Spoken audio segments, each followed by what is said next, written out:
important way to think.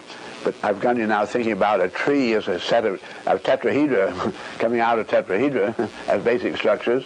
But also then we find what makes a tree able to do what trees can do. If you ever try to pick up any great weight, let's take a 30 or 40 pound suitcase, and you try to hold it out horizontally, and you just find you can't do it. And yet you'll find a tree holding out a branch, and some of these branches, if you weigh them, get up to as much as 5 tons. 5 tons horizontally in a great wind, and yield to the wind and not break off. It's fantastic structural capability. Man has never done anything like it before. Well, it's done by a very simple way, because nature then has, in the crystalline, you have triple bond, therefore you have the greatest tension. The liquids have 2 bonds, they're a little more viscous, more tensile strength than the gases, only 1 bond that comes back. So that the greatest tensile strength is accomplished by the crystalline.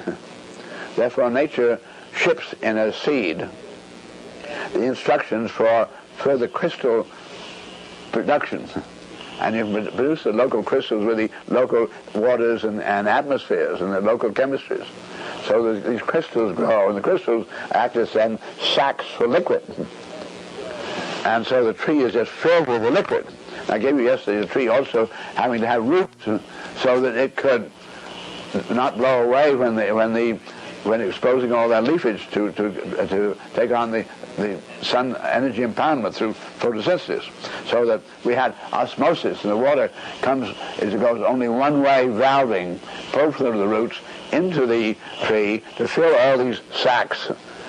So the tree is using the crystalline entirely in tension to enclose the liquids.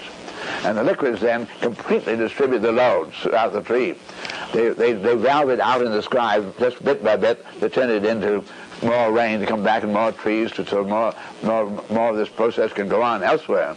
But the water is entrapped in there, therefore it distributes loads locally.